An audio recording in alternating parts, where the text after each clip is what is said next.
And so it's just caused utter chaos across the entire freight forwarding industry. And no one even knows yet what the long-term impact is going to be, because we're literally only like 5-6 days in. And if you want a lesson in like how to bungle the comms around a price change, just go and look at CargoWise over the last few weeks. It is spectacular.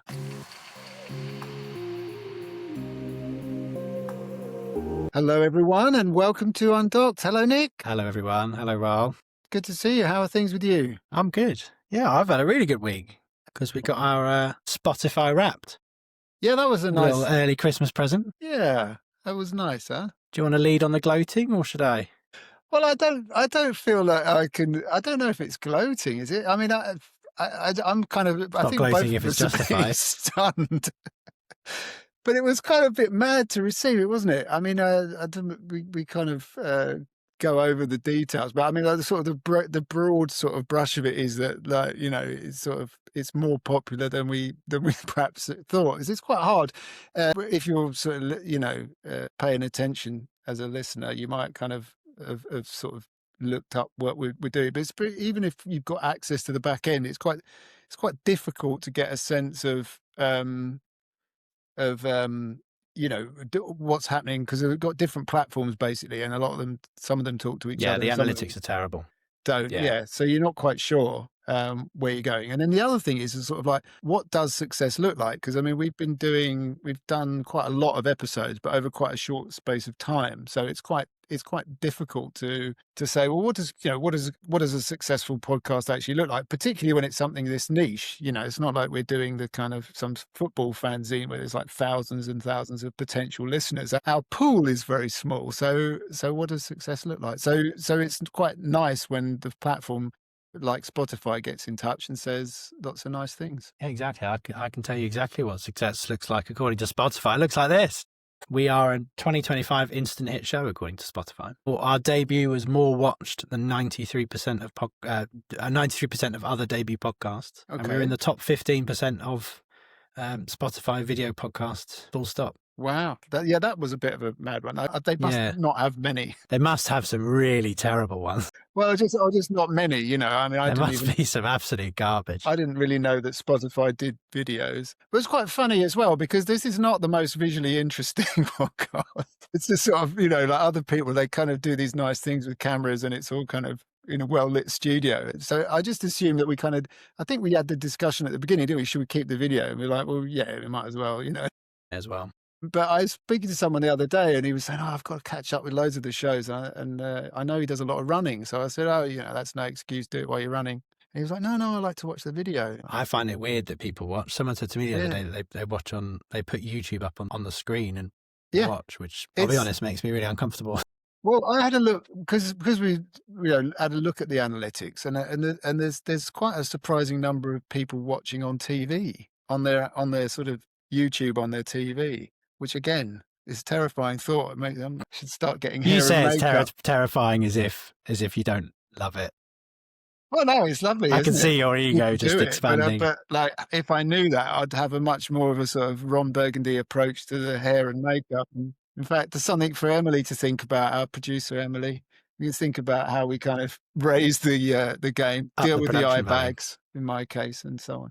Anyway, enough of the gloating.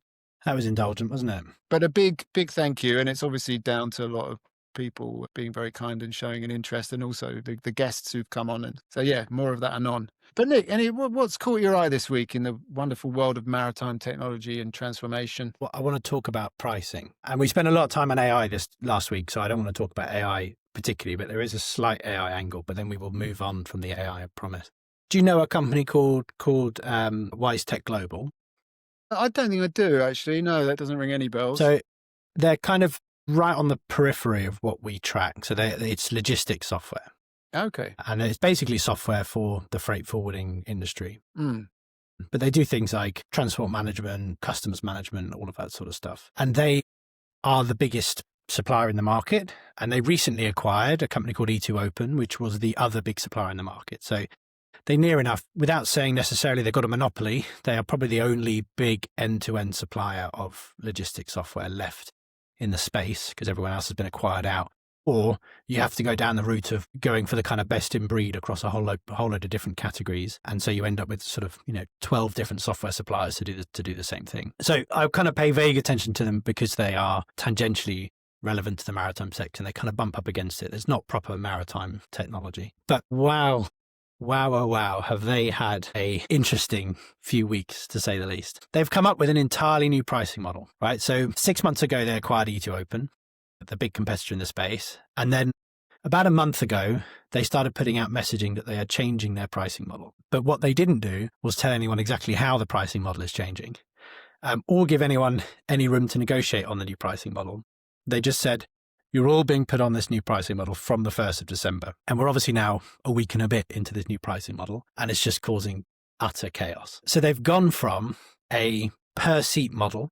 So, you pay a monthly or annual license fee for the user. Yes. There was some transaction costs based on the kind of number of shipments, but near enough, you just paid per user. Now, obviously, in a post AI world, we're all moving to, in theory, the number of users either flatlines or declines because AI and automation picks up so much of the slack. So now they've moved to a model of what they call value packs, which is for a whole bunch of different modules. They basically charge per shipment. And the stuff I've seen in the market from freight forwarders who are customers of theirs, some have had their prices go down, some have had their prices go up 300%.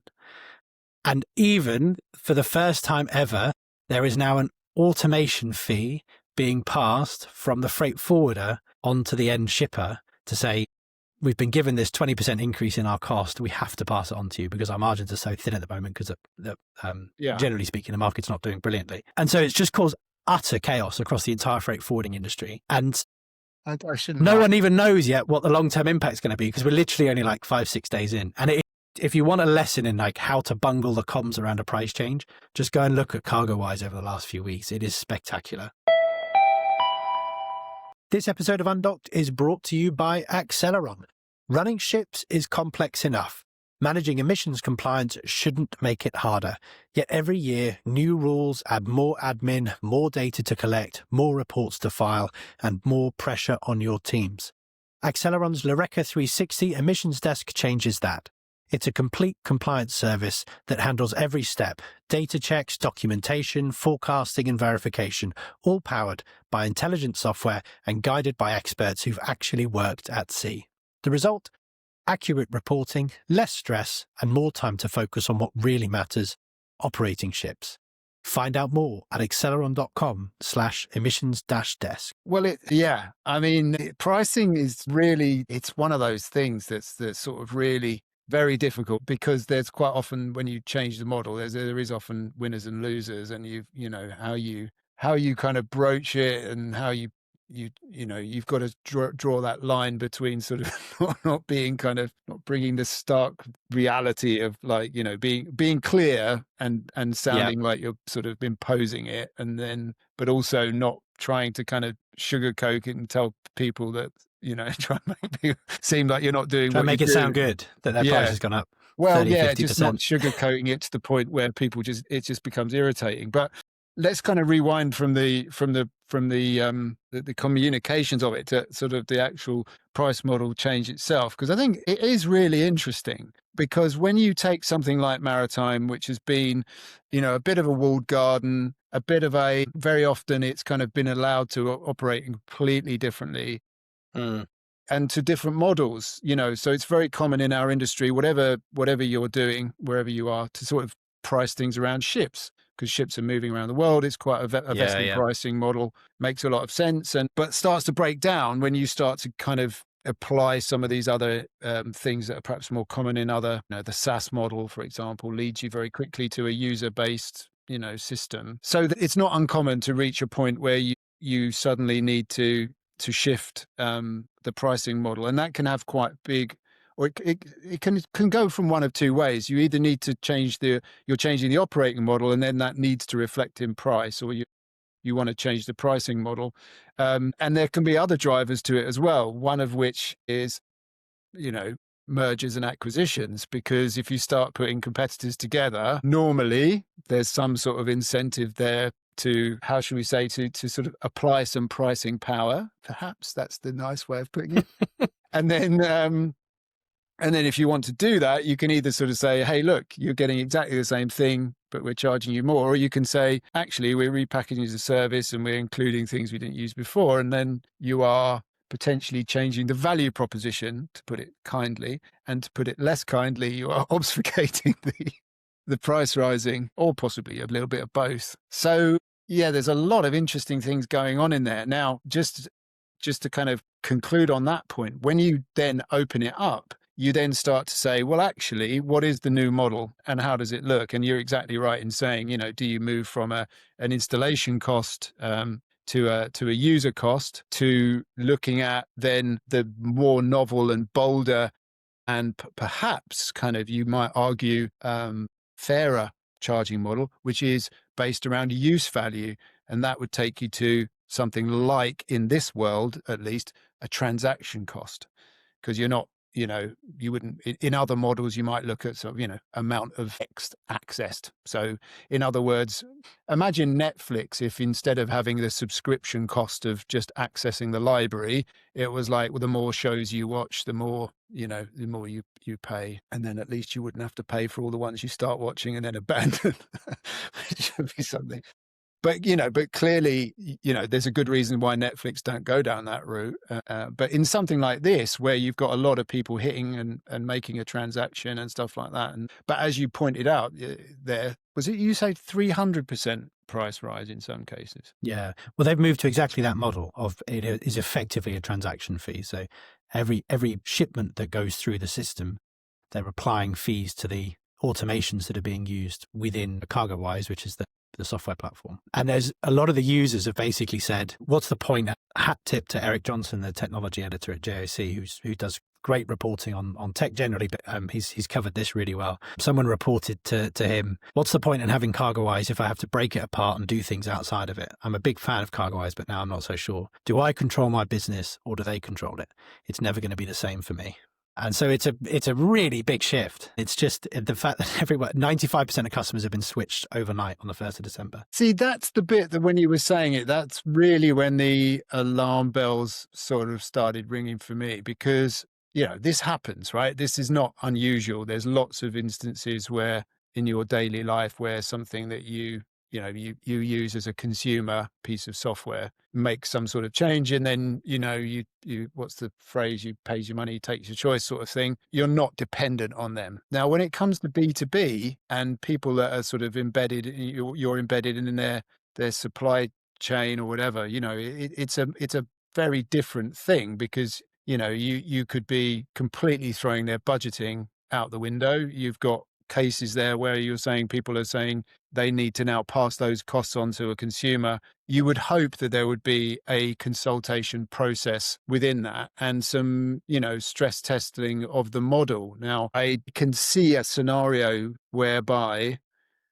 you employ some incredibly expensive young people they're quite often in these little padded gilets with spreadsheets, and they they're sort of run around London. In London, there's lots of them. When you start working on, with funds and stuff, and there's this sort of ecosystem of these kind of companies who will take care of pricing for you, and they'll bring market research in, and they'll run these models, which are, and they'll come back and they'll tell you what they think the market will bear and what, they segment your customers and stuff like that. So I can kind of see with something like this that there's sort of a bit of a removal from, shall we say, the normal modus operandi, I guess. Like it looks to me like there would be some sort of external intervention that perhaps isn't aware of the relationship side of it and the importance of that, and has just kind of come up with a very binary model of what they think will happen, and then that sort of has been just gone into execution. But I mean, obviously I don't know,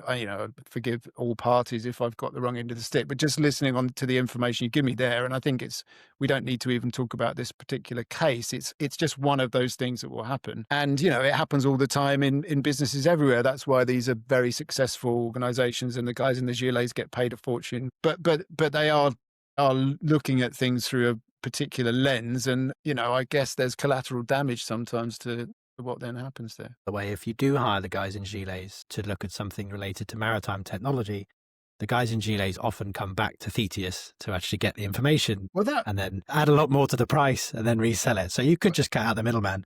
Well, I'm glad if they do, to be honest. I'm glad if they do come to you, Nick. I mean, at least you know, you know the market and what's going on. So, but I think, you know, my reflection, for what it's worth, on 20 years of working in this industry and you know, and being involved in exercises like this and innumerable times, I think the thing I would say is that if I learned, there was a curve in maritime when I came in, and I thought, I've got this now. I really understand this now, and you know, and I'm going to, you know, be much perhaps more forthright in my kind of, you know, idea. And then our industry is full of exceptions and reasons, good reasons why things that look janky are actually the way they are. Not all of them. There are some shibboleths in there. You know, there are some things in there that are just stupid and need fixing and need changing, and they just haven't done it because that's the way it is.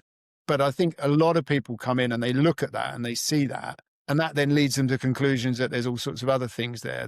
And what I'm getting at is it's very difficult to appreciate the models because there is so many exceptions by trades and by, you know, the nature of contracts that are multi-party contracts. So you have a relationship with your customer has a relationship with their customer, and these things are global, and they go, and there's historic reasons and structures and all that sort of stuff. So that's what I mean about, like, you know, it's one thing if you say, well, I've got a piece of, you know, software, these many people rely on it.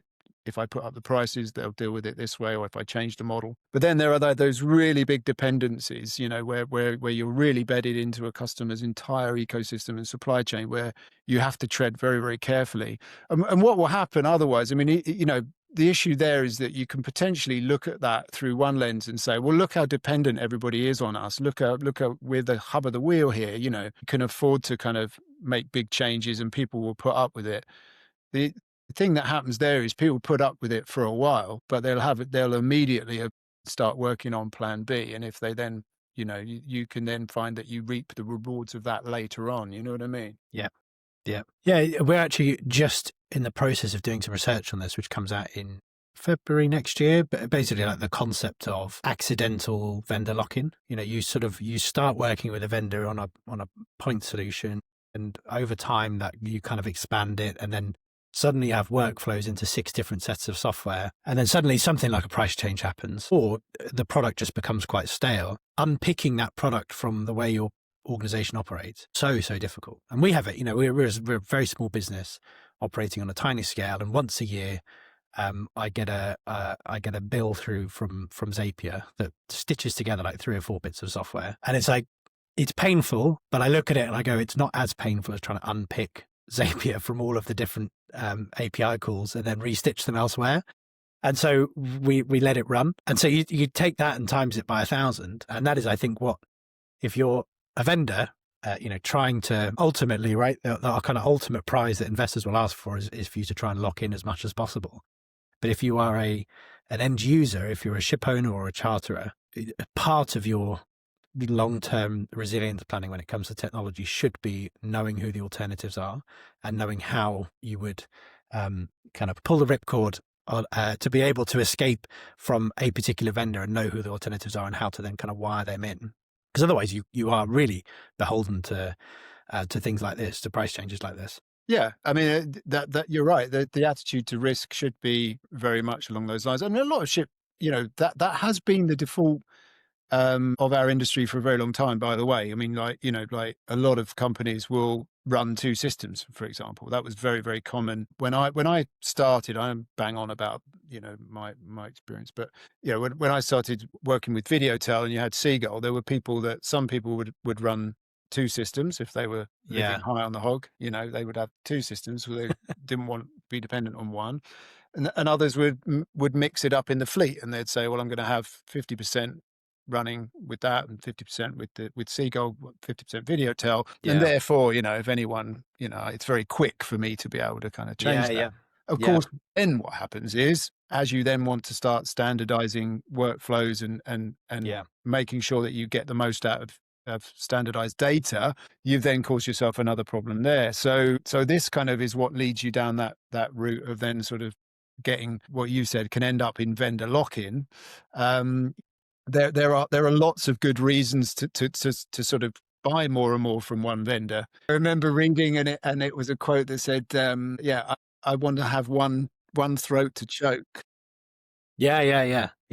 Which is, I thought was, made me sort of sip my tea rather gingerly at that point. But the thought of it being my throat. But you know what I mean? There are pros and cons to this sort of thing all the time. And that's one of the interesting things for the leadership of companies to think about. And it brings, it says so many themes that we come back to time and again on this podcast, but that's where you start to talk about standardization and you start to think about ways in which you're kind of making interoperable data that then means that you can keep your options open and you can look for different models. And price is one thing, but I think it's also about what makes sense as well in terms of the way things are priced and the scale of your operations. And if your operations are scaling up and scaling down, there are points at which software solutions and the way they're priced and packaged make a lot of sense. And there are others when you might dip below, and it's a volatile business. We have ships coming in and out of management, and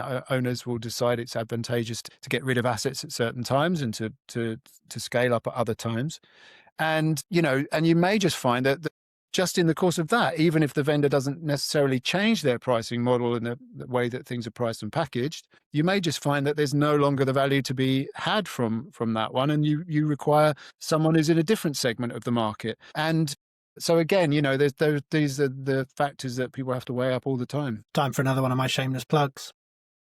Well, I was going to say, if only there was some sort of forum where these kind of discussions... Maybe like a summit. Yeah, call it a summit, Nick. You could have a summit, couldn't we? I'm really glad you said that, Raal. That would be great. If you're having that debate internally, one throat to choke or lots of suppliers, maybe you should consider going to the Digital Ships Summit, which is on the 14th of October, 2026 in Dubai. Wow. If you're interested. What would I find there, Nick? What would I...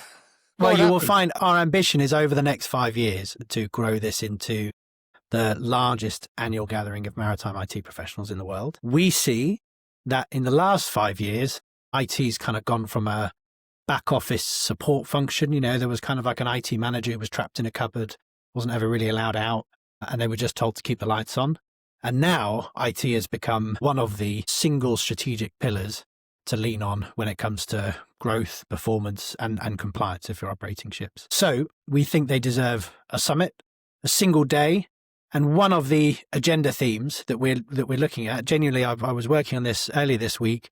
One of our kind of debate topics that we want to bring up is, should ship owners consolidate their digital ecosystem around a single primary vendor or not? And so we will debate exactly that question at the Digital Ship Summit on the 14th of October, 2026 in Dubai.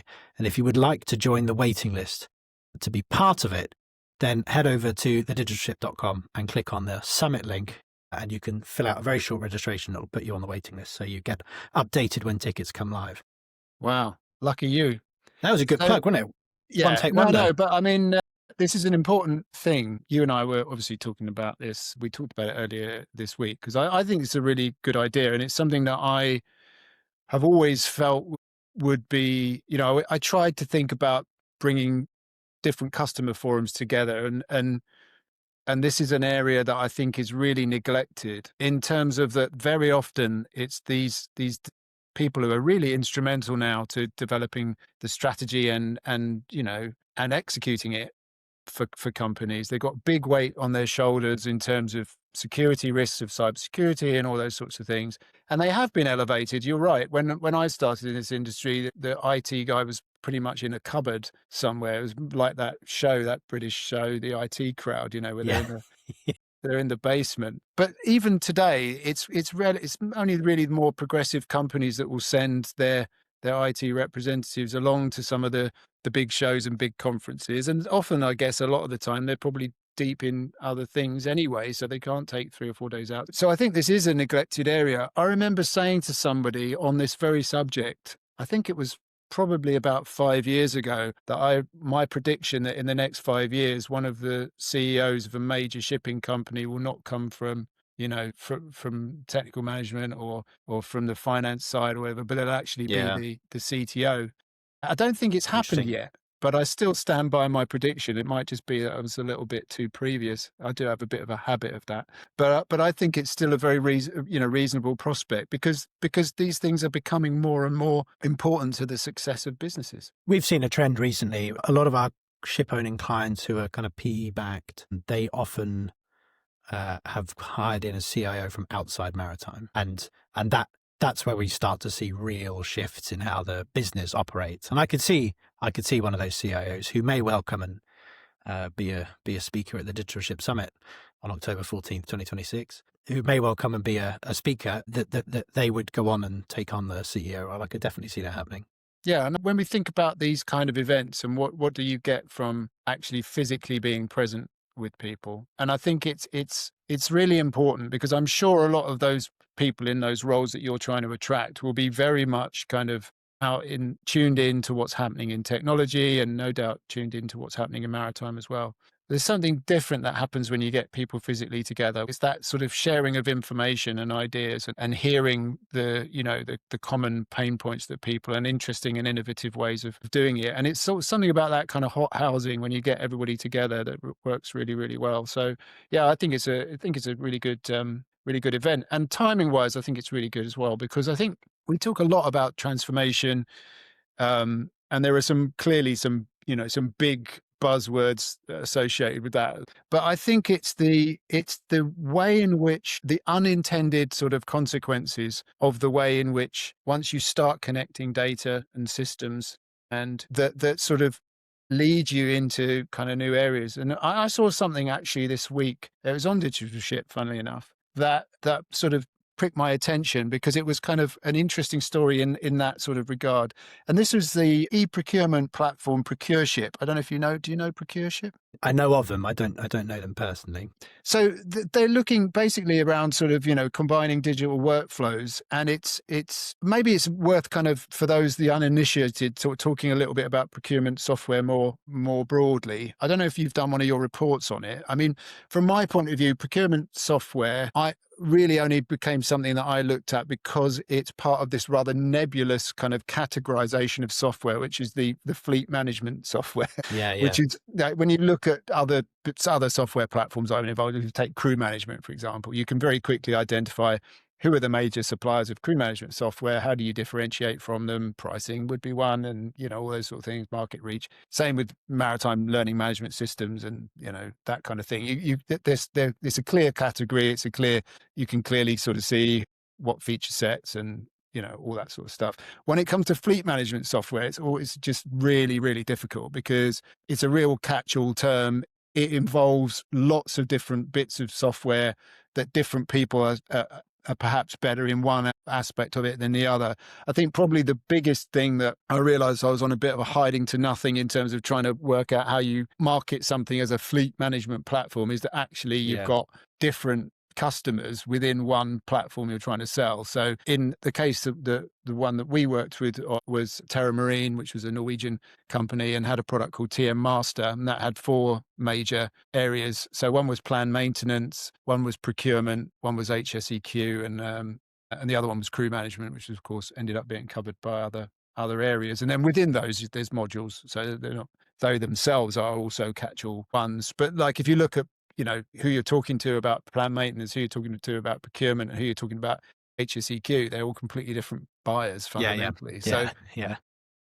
And then you look at other fleet management solutions and they'll have other things in there as well in the pot. Is that a market that you've done any assessment of, by the way, Nick? Yeah, we actually categorize it exactly the same way that you do, in that we categorize it as technical fleet management, and all of the buckets you just mentioned are included in that sub-market. So I think there's 5 sub-markets we have under technical fleet management: procurement, planned maintenance, HSEQ, crew management, and crew training, I think, off the top of my head. Ships obviously have general maintenance stuff that they need. So, you might need spare parts for a generator or something like that. And that's got to be procured by the ship, and it's got to go via kind of central procurement team usually to actually arrange that. And then there are things like within the planned maintenance system, there are things that need to be inspected every 3 months, every 6 months, every month. And as those things get towards the end of their life, either they get towards the end of a kind of certified life, or they just need replacing because they look a bit ropey. That then also has to go through a procurement system. And then you've got things like food for the crew as well. So like procurement for a ship is actually a really complex area. Huge number of different things you might need to buy for a ship. And the ship is a moving target. So it's not like you're procuring stuff and having it go to an office. You're procuring it stuff to have it turn up on time in the right port before the ship gets there so it can be loaded on. And then in 6 weeks, it might be a totally different port. So it's a very complex area. And it is still, a lot of it is still done by sending out emails to the office to basically say, I want to requisition this, and this. And then the office will kind of manually go out and find it. And there's a few interesting platforms on the market, ProcureShip being one of them. Supplier marketplace. I actually saw some statistics on it. You said, any feeling for how many? Quiz time. That is a good question. Quiz time. I was surprised, put it that way. I would guess more than 2,000 or 3,000. A lot more, 10,000. Really? Wow. Over 10,000 suppliers to Maritime. Yeah, we're a huge industry. And you think about it all from piston rings all the way down, you said, to victuals, and all that sort of stuff, ropes, everything, it's got to be purchased. And to your point there, exactly, I think you said it, ship is a moving target. So the timing is super important. And obviously, particularly if it's something that might show up in an inspection that could affect your seaworthiness, that then could be an enormous deal. So getting those things done really quickly is really important. But then you've also got a backdrop of a number of other factors that you might need to consider. Preferred suppliers with whom you have a preferred supplier relationship, reliability of those suppliers in terms of, will you get what you expected? Are they on a sanctions list? That could be increasingly something that you might need to think about. Or indeed, their environmental performance, which brings me back to the article. But yeah, so what they're talking about here is actually a kind of a nice convergence with actually looking at how what you buy shows up as your ESG related data. In particular, so really what we're talking about, like procurement had been sort of a bit of a siloed off to one side sort of part of the business that perhaps you wouldn't expect to relate to this, suddenly becoming something that's a potential course of your ESG reporting and even controlling, I think they referenced in it, the scope 3 emissions and a driver of actually being able to have cleaner, faster and supply chains and stuff like that. So the sort of key things that were mentioned in the article are really, as you said, around those efficiencies, around replacing those kind of email workflows. Another thing to say about the procurement chain is that the sort of like it's quite people dependent in terms of approvals and all that sort of stuff, which can delay something. So you could get your order out in time, but then that's got to go to somebody. And of course, shipping being global, that can be quite a painful process for people to be able to actually approve things in the time that they want to as well. So one of the things it talks about in there as well, we're not going to get through this episode without a mention of AI. So there's sort of AI tools being part of it to help you clean up the RFQs and quotes and automate some of that approvals chain that I mentioned there. So, for example, there could be things that you are able to detect in the email that if they're there and present, so for example, let's say someone in the chain needs to approve it's on an approved suppliers list. That's something that potentially AI could do very easily, right? Is it within the price window that we've accepted and set up? You could build rules in there where an agent could just kind of, you'd be happy to sign those off. So those little things that can make a massive difference to someone being woken up in the middle of the night or, when they're on holiday to have to make some sort of, fairly simple approval, but that is within only a few people's hands to be able to do it. And then there's an integration in there. So again, looking at it about the way that sort of whole ecosystem of suppliers work. So this is a shout out to their an integration with Achilles ESG reporting system, which is not one I've come across, but interesting. These are sort of platforms that are helping you to collate all your data and report in the right way for all the various different reporting regimes that you have. Have you done any assessment on that part of the market, by the way? We have covered, emissions monitoring and reporting software. Not ESG as a whole, but just the emissions angle. Yeah. And there's a whole spate when EU ETS was sort of ramping up last year before.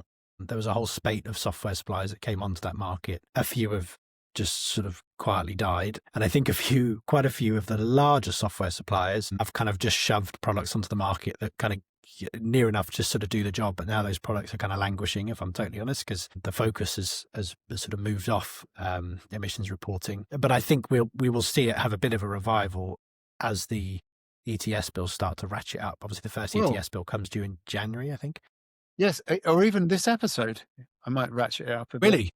Yeah, we could be getting towards that. But yeah, just to kind of say, so this is Achilles, a Norwegian company. I think their specialities, what they're doing there, and they may do other things, isn't there? So giving buyers the visibility into the supplier sustainability performance. And so what's interesting about that, again, from a transformation point of view, is that when you're, the procurement software is at work, normally looking at, how fast can I get it? Is it a good price? Is this someone I can kind of trust?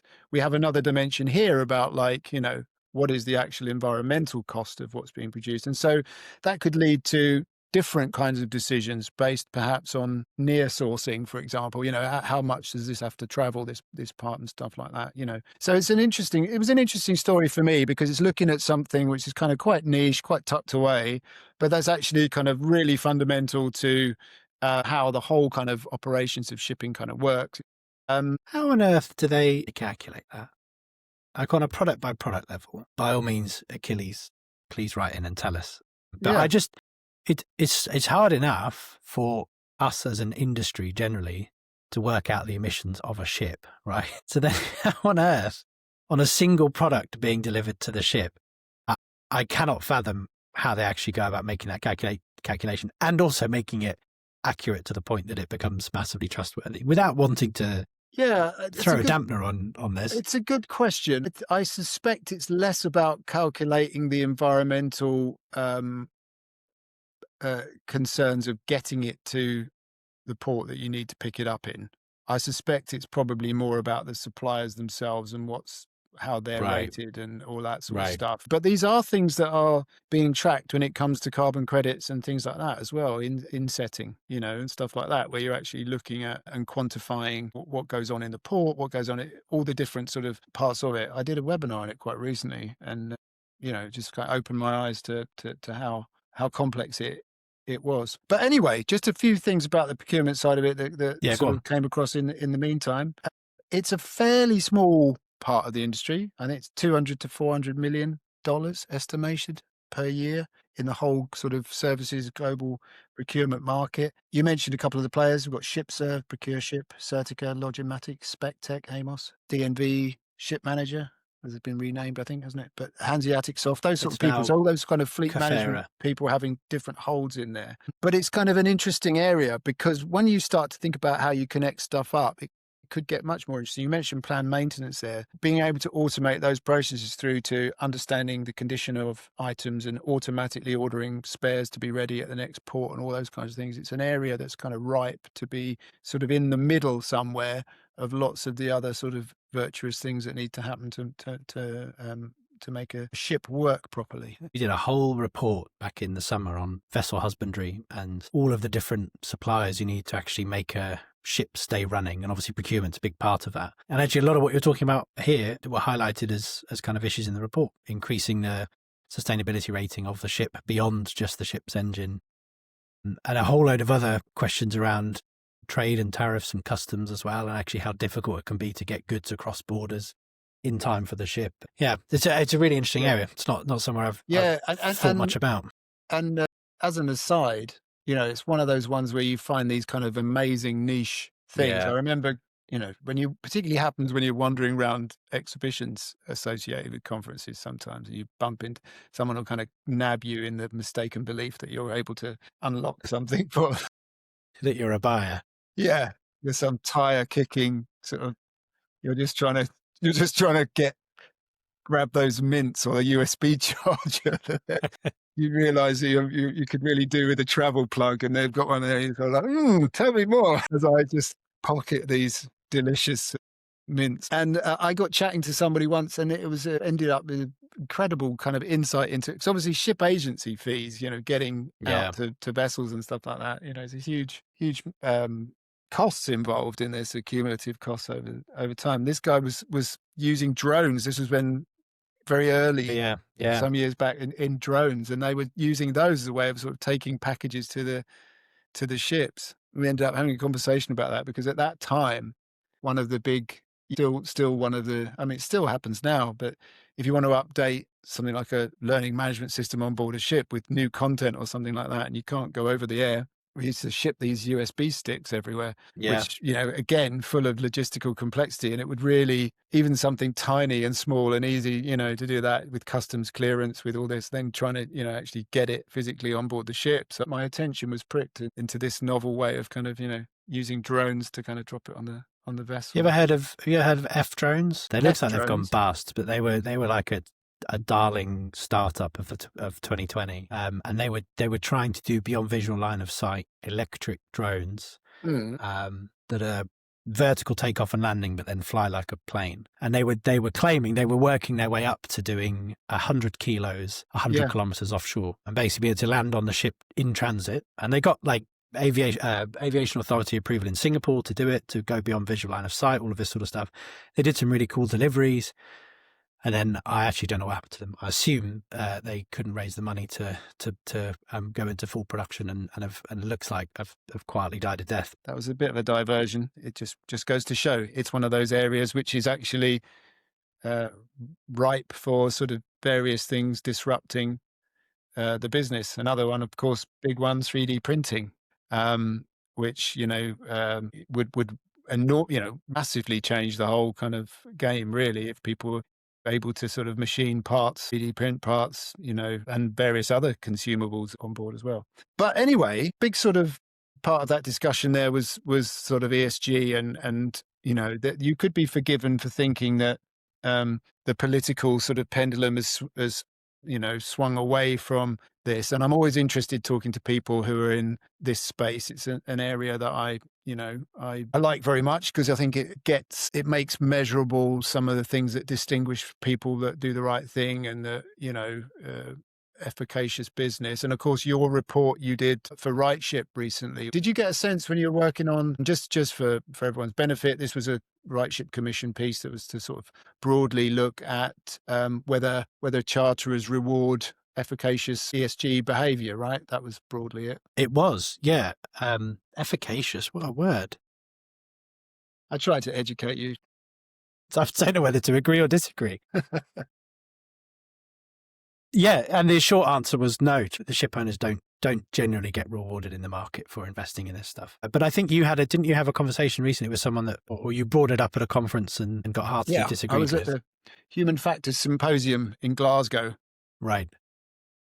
Last week. And I brought it up as part of a sort of a debate. They were talking more around sort of, market measures, driving quality and sort of safety and those sorts of things. And, I think it was a sobering read. I mean, we did talk about it on a previous episode. It's an interesting thing because it speaks to this sort of customer relationship. One of the things that the customer of my customer cares about this, and therefore, so even if I might care about something, if my customer doesn't care about it and doesn't reward me, then I don't have anything to pass along the chain. And I think that was the implication in one of the replies that I got to the question that I raised, which was, well, it wasn't so much a question. It was like, this is what this report would seem to indicate, and I'd be very interested in your perspective. And so it was kind of like the role in which everybody along that chain, from some of the trades, clearly there's an end customer, something like IKEA. There's a consumer at the end, who's may have their own views on how they see the world, and that might be reflected in the choices they make, and then that bubbles upstream, versus something that's a little bit harder to evidence at a customer level, and then it's down to maybe traders and what traders care about and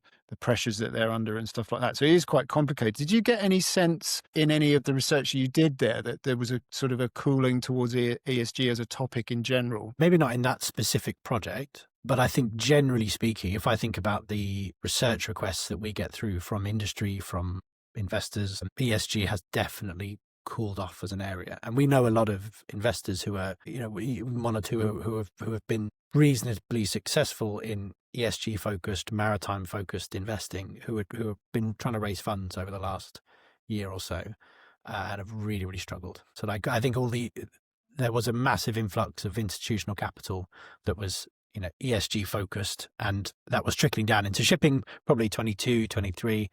And I think near enough, without turning this into a political show, near enough since Trump got elected that has waned off. That's not to say that ESG as a topic or decarbonisation as a topic has completely gone off the radar for everyone. I've actually got a story on the Port of Barcelona. I don't know whether you saw this. They have just released their energy transition plan, which they are now committing to get their greenhouse gas emissions down by 85% by 2040, and then net zero by 2050. And there's a few ways they're going to do it. They've actually put out a list as part of this plan of 150 discrete actions they need to take between now and 2050 to make it work and make it happen. And so a lot of the initial goal is around port efficiency and electrification of all of their equipment and all of that sort of stuff. But they're also investing heavily into shore power. So they want 65% of their container ship and cruise ship calls to be using shore power by 2040 and 90% by 2050. And they're to enable that, they're investing in 100 megawatts of solar capacity that's going to be on the port estate to generate renewable energy. That they will then turn into 100,000 tons of e-fuels, synthetic fuels and biomethane on the port estate so that they can use that for bunkering purposes as well. Big financial commitments gone along with it. So 920 million euros from the private sector and 780 million euros from the public sector to make the plan work and actually get them to the point where they are net zero over a 25-year journey. But they've gone public with it this week. And I thought actually in the face of maybe the pendulum swinging away from decarbonisation, it's nice to see someone coming out who clearly really believes in it and is backing it with like $1.5 billion of capital. And from one of the declining countries, according to Donald Trump. Apparently so. Well, yeah, and actually, you know, just to talk about that as well. Like when I mentioned the webinar that I did on carbon insetting. So that also talks about DP World on talking about okay, what they're doing in ports. I think Southampton in Kent as well. I think and there are enormous gains to be had. You mentioned their shore power infrastructure and stuff like that, and they play quite a big part in carbon credits. And they were actually looking at going further and further and further out of how they're supplied and how things come into the port and all that sort of stuff. How they go on from multimodal delivery. And, you know, yes, you're absolutely right. I mean, when we talk about the cooling, it's very clear from the US and what the US's point of view is on this. I think that from my point of view, when I talk to people, particularly say in Singapore and those kind of things, you know, has that sort of changed their thinking? The answer that I got was no. And I think that what it's really showing is the people that didn't really mean it. You know, people who are like, you know, phew, don't have to worry about that anymore, versus people who had come to the conclusion that these were good things to do that had real benefits, not just for the planet, but for, you know, for them and the way that they do their business and the costs that can be saved. And I will just say that, you know, because I did a big look at this in terms of how companies that I were working for could play a part in people's ESG story. And for me, safety is 100% in the S of ESG. It's 100% in that. It's also in the G of governance. So I don't look at it as something different. I look at it as something that can actually, you know, act as a proof point, if you like, of the good things that you're doing and the lengths that you're going to do business the right way.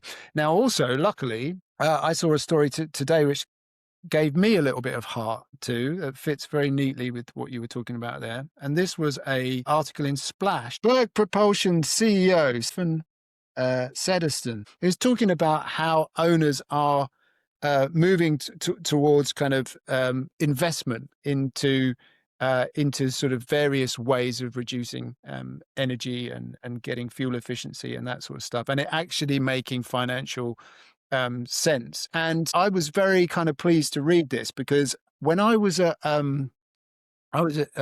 Maritime Cyprus conference in funnily enough, where was it? You'd hope it was as advertised. It was in Cyprus, and I was watching a debate, and that was about, I think that was the week before the decision at IMO on the net zero framework, and it was probably the time when I started to think this may not go so well. There was a lot of skepticism towards it coming from ship owners, the Greek ship owners that were on the stage in a debate.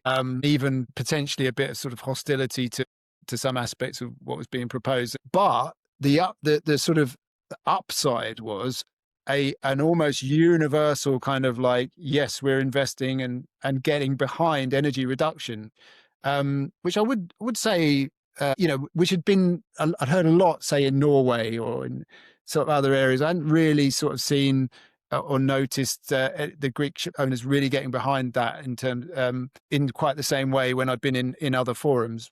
I may have missed it, but it didn't get that sentiment. And then suddenly it was like this kind of shift to talking about it much, much more. And this article seems to kind of suggest that that's something that's really going on at the moment.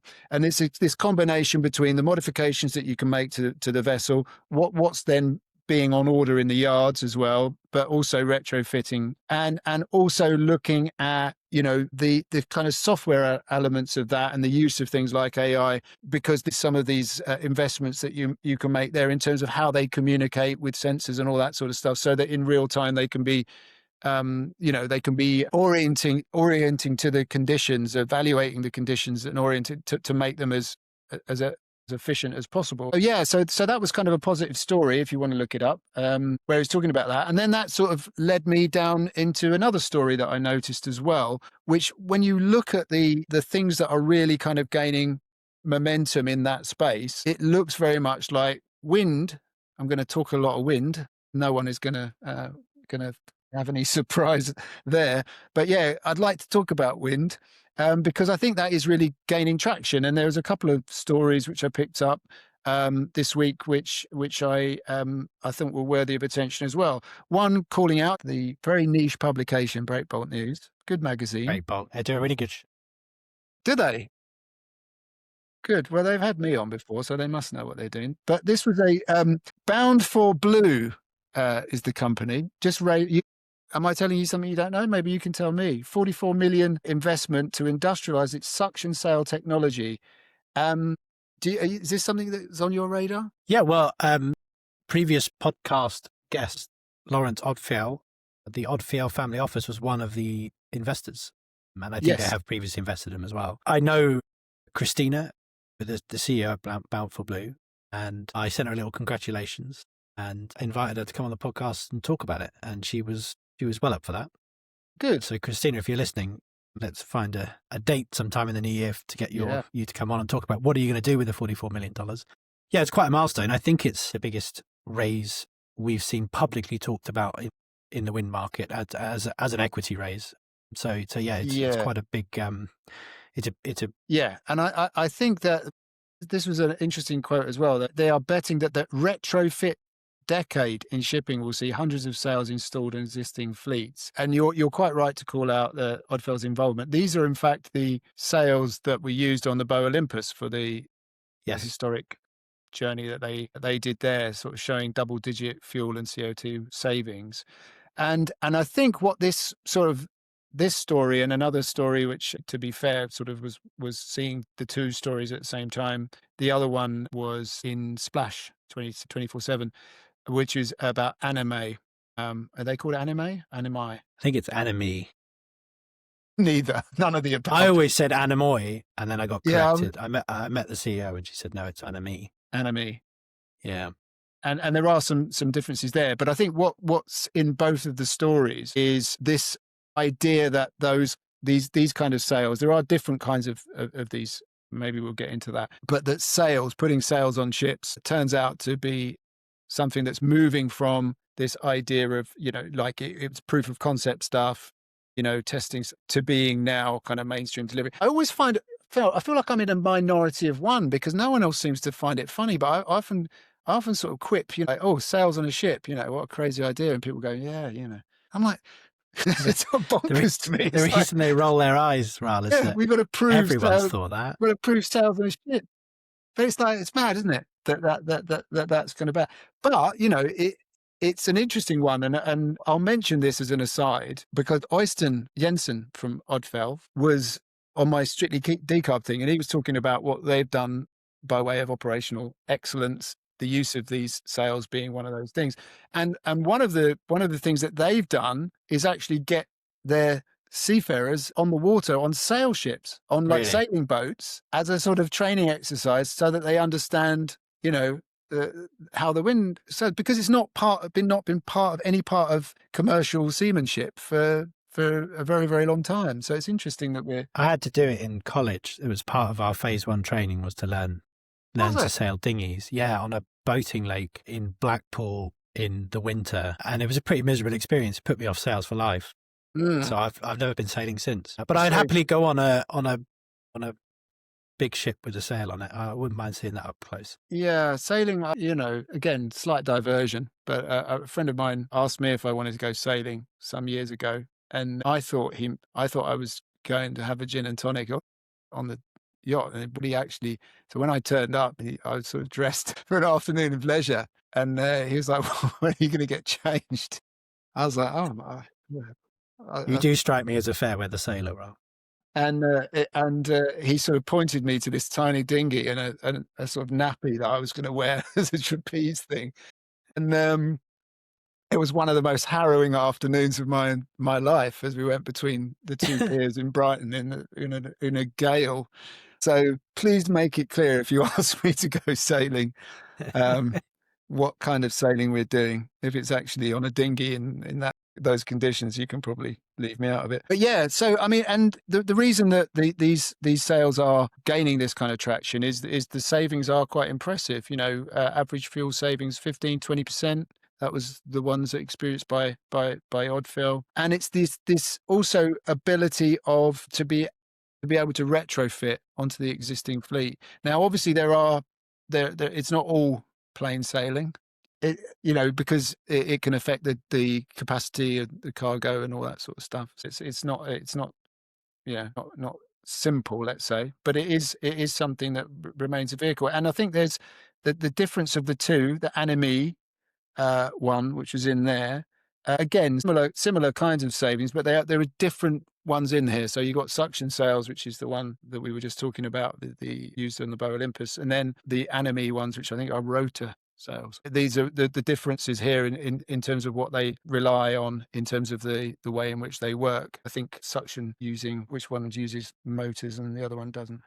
I'm actually cheating. I'm pulling up a Thetis report on wind assisted propulsion. There's four types. There's suction sails, rotor sails, rigid or wing sails, and then kite sails. Those are the kind of 4 types of wind assist. Rotor sails are the kind of the Flettner effect, so they spin, and I don't 100% understand the physics, but because of the way they spin, it deflects the wind and basically pushes you along. Suction sails, vertical wings that mount directly to the deck, so they don't rotate, but they automatically orient themselves to the wind direction. And they do use an internal fan system and vents to generate thrust. So they do have a power draw. And then the rigid wing sails are just rigid upright sails. They're basically the same technology that's used in the America's Cup. And BAR Technologies are the kind of pioneer in that space. And actually, I'd shout out to them. One of the things that they have done, which has been really good for the space as a whole, is they, as well as innovating on the sails, they've also innovated on the financing of the sails. So you can go to the likes of BAR Technologies and get 100% finance and basically pay a monthly fee for the sail after it's been retrofitted, rather than paying for the whole thing up front. Yeah. And then lastly, you've got kite sails, which is where you put a kite up in 300 meters altitude where the wind's a bit stronger. It takes up barely any deck space. Overall, I think the power production is much lower. Yeah, I think my understanding, I had a little look this morning to try and appear like I know what I was talking about. And the understanding for me is that suction and rotor have much more control in being able to sort of deal with the conditions that you have in terms of, making the most of whatever the wind is doing, whereas the others are more dependent on the weather conditions and in terms of how they operate. Now, to your point about the payback as well, that was one of the things I noted in the Anime article, which again was quite compelling, was the idea that after these kind of trials and the modeling that they're able to do, they claim the payback window on ROI is tightening, and it could be even as little as 3 to 5 years before the savings have paid. Obviously, fuel being a massive operational cost of running a vessel. And just to kind of then, kick on from that, quite interesting, I think, have you heard of the Maritime Technologies Forum at all? Yeah. Oh, you have? If I'm thinking of the right one, it's a class initiative, isn't it? Yeah. Combination. Yeah. It's like Combination major of, class societies sort of came together and flag I involved. don't know what they do, but yeah, that's it. Class and flag doing what? I've no idea. Projects. One of which, as you know, I'm vice president of Intermanager. Looking at this, there, I hope I'm not revealing anything. There was certainly no implication that it was a secret. Looking at a working group of WAPs and how that they then, we need to take consideration of those into a sort of, how can we put it, the whole kind of way in which we manage these things from a ISM and operational kind of perspective, looking at the procedures and what training and so forth may be required. Because I think the acknowledgement that adoption of these technologies is accelerating. I think 60 to 70 ships today, which is a very, very small number, admittedly, but that's probably the right time to have enough data to. Hang on. Yeah. So the other thing is looking at the order book as well, the order for these things in terms of between, what's expected in the next couple of years. So it's really sort of looking at, now, I say, being a good time before mass adoption to look at sort of the different areas that we need to consider in terms of ISM procedures, shipboard operations, emergency preparedness, maintenance, and crew competence attached to it as well. So, so I'm a big fan of these kind of industry initiatives and bringing the great and the good together to pool resources, and looking forward to being involved in that. That sounds really cool. Keep us updated about it. I don't know if this will stay in the edit, but don't call them WAPs, because that is a Cardi B song that means something very, very different. What do you call them then? I don't know. Just say wind assisted propulsion, I think.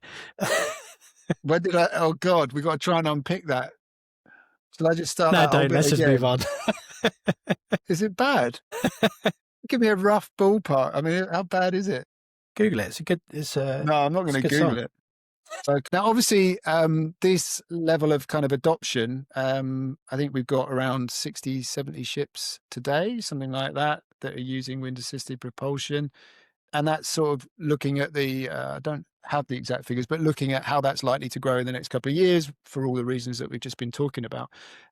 One final thing that I noticed as well, like on the environmental side of things, a press release from Columbia Blue today. They are the sort of cruise leisure arm of Columbia. And they put out something today talking about work that they're doing to alleviate eco-anxiety amongst the seafarer population that they have there. And this is that pricked my attention as well. You sort of said about sometimes these things go away. You certainly haven't gone away in the minds of a lot of the people that are crewing our vessels, who are coming from countries where they are seeing the real effects of climate change. And I've given presentations myself on this before, where you've got who are the biggest under 25 cohort that are concerned about climate change. Number one is Philippines, number two is India. Yeah. So these are clear seafarer supply countries that we rely on. Good quote in there from my friend Norman Schmiedel, very, very good guy, talking about their experience of what they're sort of hearing from their seafarer cohort. So yeah, good luck to them with that. I think that it's easy to dismiss those very, very small changes that you can make to behaviors to make sometimes a fraction of a % difference on the emissions of a ship, right? Because it's a big old engine and that it consumes a lot of fuel and produces a lot of CO2. So until you switch the fuel out, how much difference can you actually make? But actually, I think that point around eco-anxiety and giving people a sense of forward motion, that they actually are, the changes they make are having an impact, even if it's a small impact. That adds up over time, I think is actually really important. You might want to change the narrative, but you won't change the reality. And that is that this is something that needs to be dealt with. And young people are the ones who'll be, cashing the checks that we're writing today. So very important that we keep them voices heard. So well done for Columbia for raising that one. Well, on that happy note, we're out of time. See you again next time.